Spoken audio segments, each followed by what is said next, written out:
My literature review was about cognitive behavior therapy for the management of cancer-related symptoms. Cognitive behavior therapy, or CBT, involves implementing systematic behaviors to address cognitive processes. It is an active, direct psychological approach. It is based on the theory that emotion and behavior are consequences of a person's thoughts. Nurses frequently care for patients with cancer who are experiencing symptoms such as pain, depression, or fatigue. Nurses can learn and practice the cognitive behavior intervention techniques to implement them as interventions in willing patients who are experiencing distress but would be interested in non-pharmacologic options for management of symptoms. The first article is titled Effects of Cognitive Behavioral Strategies on Pain in Cancer Patients. It has an experimental pre-test, post-test research design. The recommendation of McCaffrey and Beebe is that a variety of behavioral and cognitive strategies are required for cancer patients to manage pain, and that is the basis of the conceptual model. The primary concept addresses the potential effect that cognitive and behavioral interventions have on pain perception and control, specifically in patients with metastatic breast cancer. Relaxation, visualization, and cognitive coping skills are used as interventions between the two treatment groups. The focus of the study is to examine the effect of cognitive and behavioral nursing interventions on perception and control of pain, as well as mood in patients with metastatic breast cancer who are experiencing physical pain. The variables identified as being evaluated in this study consist of the patient's perception of pain intensity, distress, and control, as well as the ability to decrease pain, anxiety, depression, fatigue, hostility, vigor, and confusion. 3 measurement instruments were utilized in this investigation, including the Johnson Pain Intensity Distress Scales to measure physical intensity of the pain sensation and distress, the Rosenstiel Developed Pain Control Scales to identify the degree of pain control as well as degree of ability to decrease pain, and a condensed version of the Profile of Mood States was also utilized. The study was conducted by collecting data using 3 assessment scales from 24 patients with a confirmed diagnosis of metastatic breast cancer who reported experiencing pain. To be included in the study, the subjects were required to be oriented to person, place, and time. They also had to be between 30 and 80 years of age, as well as have a definitive diagnosis of metastatic breast cancer and report the presence of physical pain. Subjects were disqualified from participation if they were in the terminal stage of cancer, which could interfere with the ability to practice the interventions or respond to measurement questions. They were also excluded if they had any metastases of cancer to the brain. The subject pool was drawn from both inpatient and outpatient populations of 2 community hospitals, as well as 1 medical center in the northeastern United States. The researcher identified a small sample size as a limitation of the study. Also, a larger percentage of the subjects in the relaxation, visualization, and cognitive coping skills group had been receiving stronger pain medication than the other treatment or control group, which could have potentially impacted the results of the study. The researchers' hypothesis that subjects receiving relaxation, visualization, and cognitive coping skills training would perceive greater pain controllability than the other treatment or control group was supported. There is a difference between the post-test means for the ability to decrease pain, which indicates both of the treatment groups were significantly different in their perceived ability to decrease pain as a result of the interventions than the control group. The second article is called A Cognitive Behavioral Intervention for Symptom Management in Patients with Advanced Cancer. It is a randomized, prospective clinical trial. The theoretical framework is based upon cognitive behavioral theory. This theory is based upon the idea that patients can change their perception, which can improve patients' ability to control the situation effectively. The concept of interest was that the interventions for cancer patients in advanced stages of the disease may include aggressive treatments, which may result in severe symptoms that continue to persist even after the treatment has ceased. Current methods of symptom management may be ineffective, yet patients indicate symptom management as an essential component of their care. The focus was to test the effectiveness of cognitive behavioral interventions in reducing severity of symptoms in patients with advanced stage non-Hodgkin lymphoma and solid tumors undergoing chemotherapy. The main research variables identified included gender, site of cancer, age, severity of symptoms, baseline depressive symptoms, group, such as experimental versus control, and symptom severity in total. Methods of measurement included baseline assessments as well as assessments during the 10 and 20-week interviews. During each interview, conducted via telephone, symptom severity was measured. These included pain, fatigue, nausea, vomiting, insomnia, dyspnea, weakness, anorexia, fever, dry mouth, constipation, and mouth sores. The subjects rated the severity of each symptom on a 0 to 10 pain scale. To evaluate depressive symptoms, the Center for Epidemiologic Studies depression scale was used. During a 20-month period, patients with a diagnosis of advanced disease for a solid tumor or non-Hodgkin lymphoma ages 21 or older were screened at 6 cancer centers in 3 states. To be included in the study, the patients must be newly diagnosed with either stage 3 or 4 recurrent cancer and undergoing chemotherapy. Exclusion criteria included patients who had cognitive issues, were illiterate in English, and did not have regular telephone access. In total, 124 patients agreed to participate in the study. Limitations noted included that although this method of measuring symptom severity as a cumulative score did allow the researchers to determine effectiveness of the intervention on overall symptom severity, it did not provide differential information on the effectiveness of the intervention on individual symptoms. It also did not clearly show how the symptoms were weighted on each patient, considering that using a cumulative severity score assumes equality among all symptoms. The results of this study suggest that a cognitive behavioral intervention focusing on problem-solving skills can be an effective intervention for self-management of symptoms, regardless of the tumor site. Further examination of how the intervention affects specific symptoms is also recommended. The third article is called Effects of Nurse-Led Cognitive Behavioral Therapy on Fatigue and Quality of Life of Patients with Breast Cancer Undergoing Radiotherapy. This study was performed using a pre-test, post-test design with non-equivalent control group. The research design was quasi-experimental. The participants included patients with breast cancer who were undergoing radiotherapy at a university hospital in Korea. The experimental group participated in a 6-week intervention program. The program included cognitive restructuring, education about the disease and treatment, relaxation therapy, as well as rehabilitation exercises.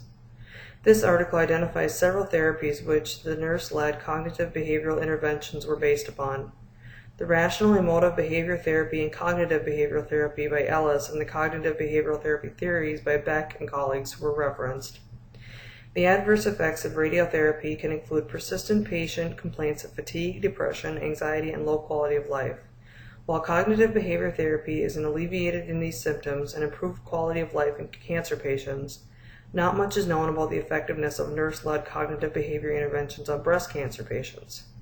The level of cancer also varied, from 38% of participants having stage 1, 83% having a partial mastectomy, 52% having recently undergone surgery, and 45% had undergone chemotherapy for the previous 2 to 4 months.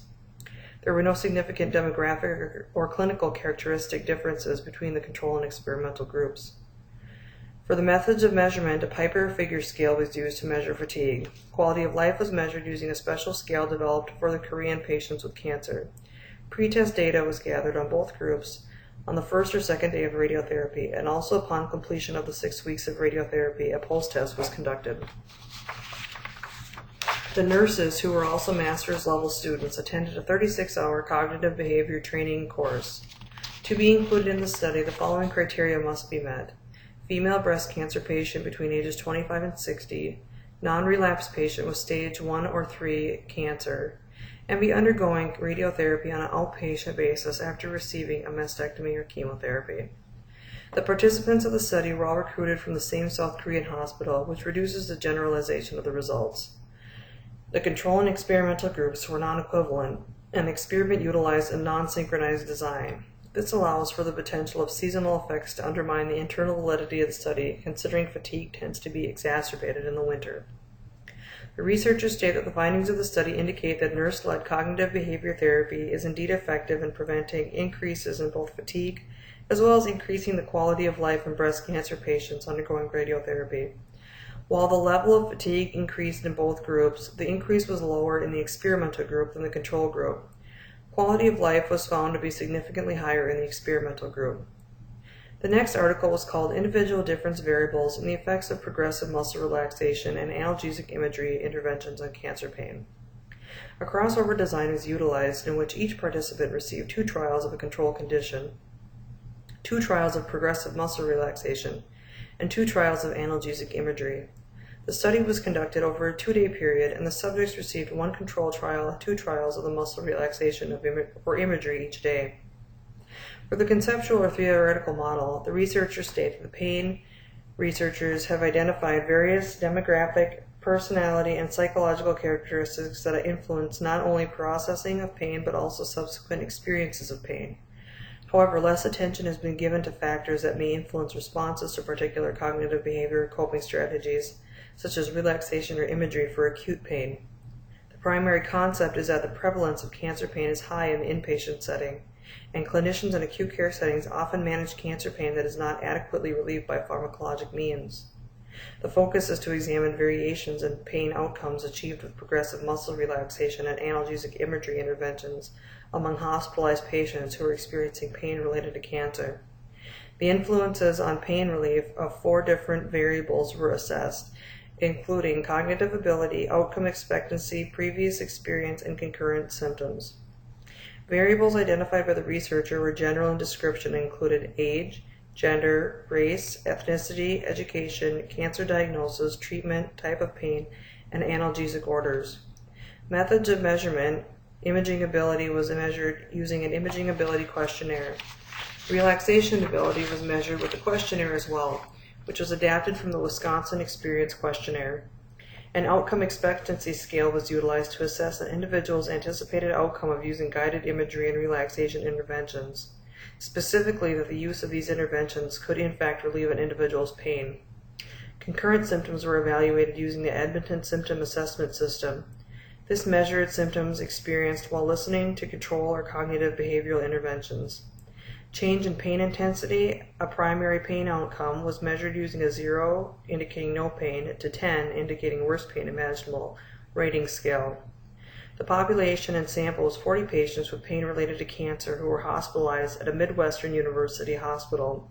In order to be considered for participation, individuals must be at least 18 years of age, have an average pain rating of between 2 and 8 on a 0 to 10 scale in the past 24 hours, and anticipate being hospitalized for at least 2 days.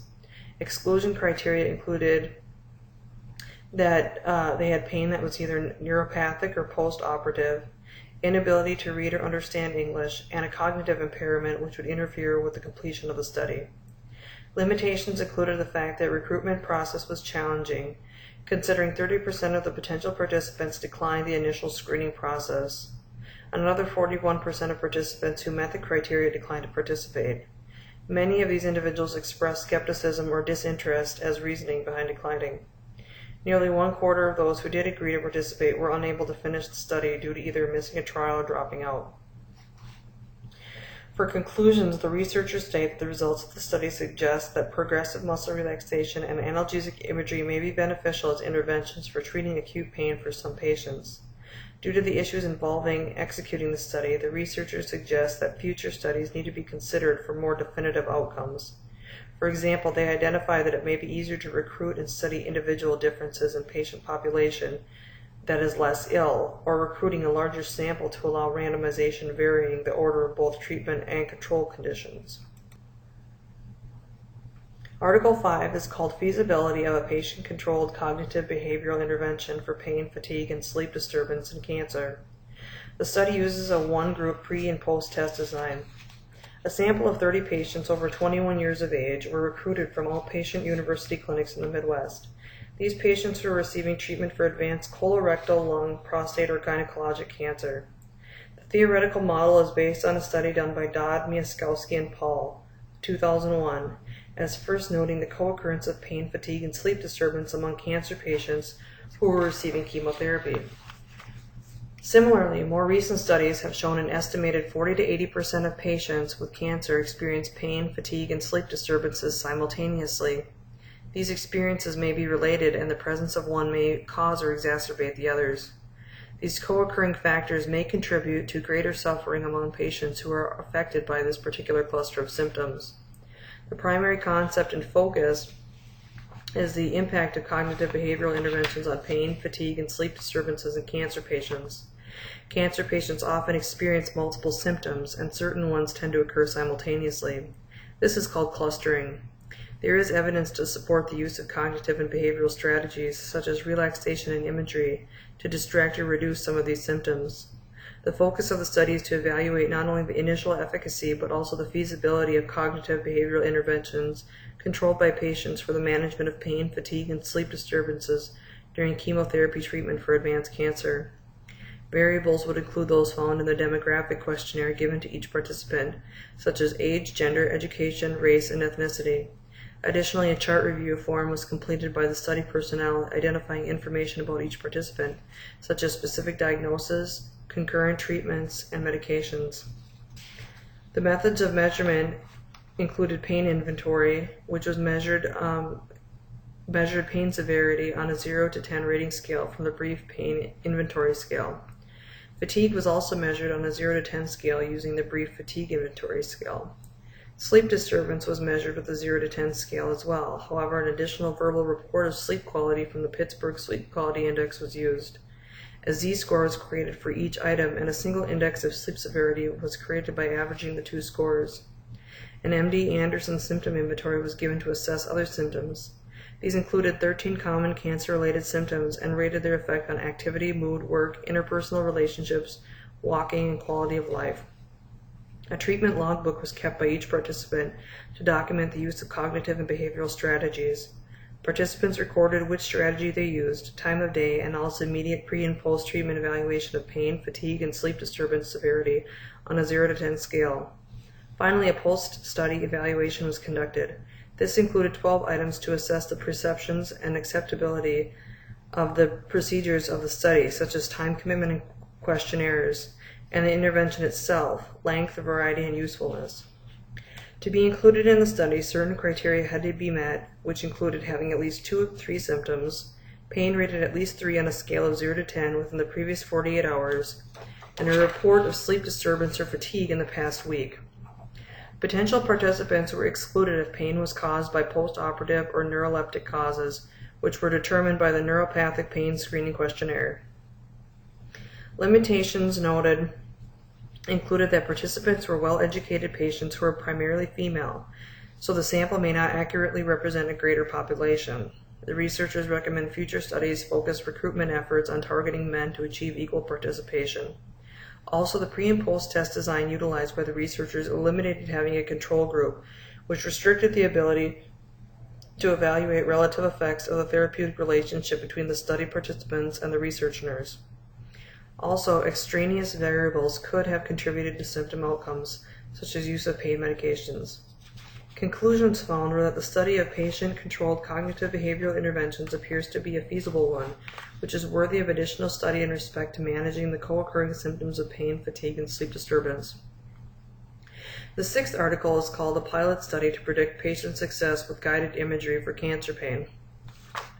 The researchers identified the design of the study as a one-group pre-test, post-test design.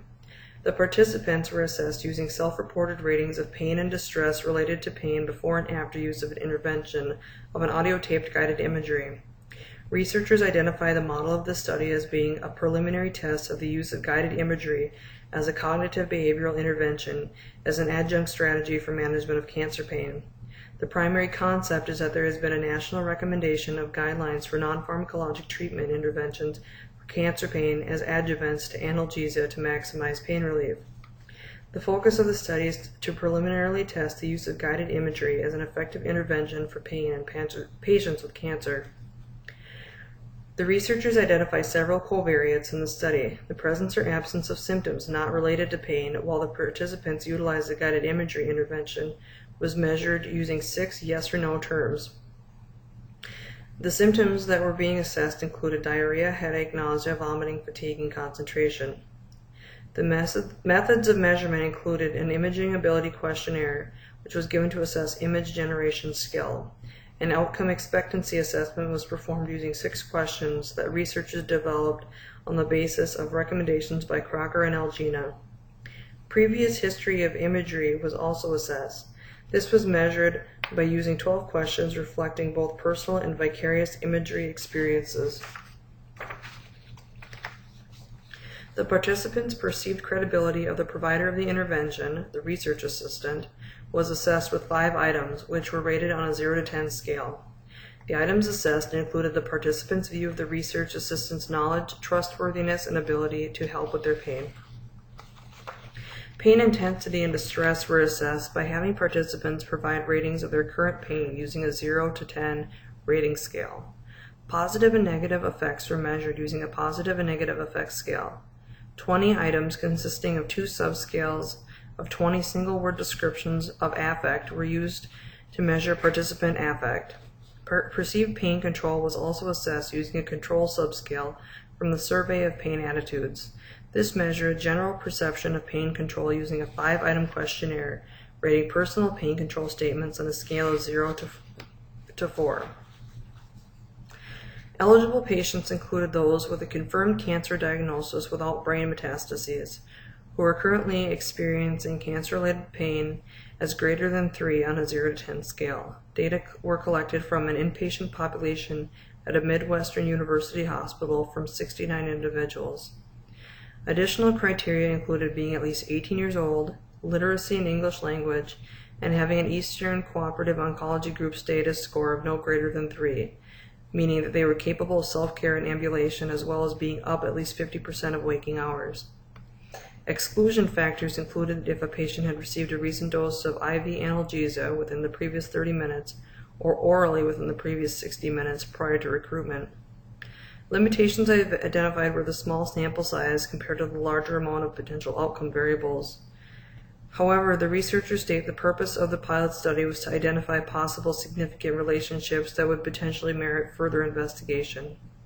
In the conclusion, the author states that the intervention of guided imagery was indeed useful for many of the patients in this study.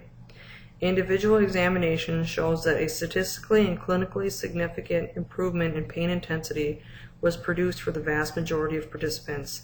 The researchers state that the results of the study lend partial support to the intervention of cognitive behavioral therapy, specifically guided imagery.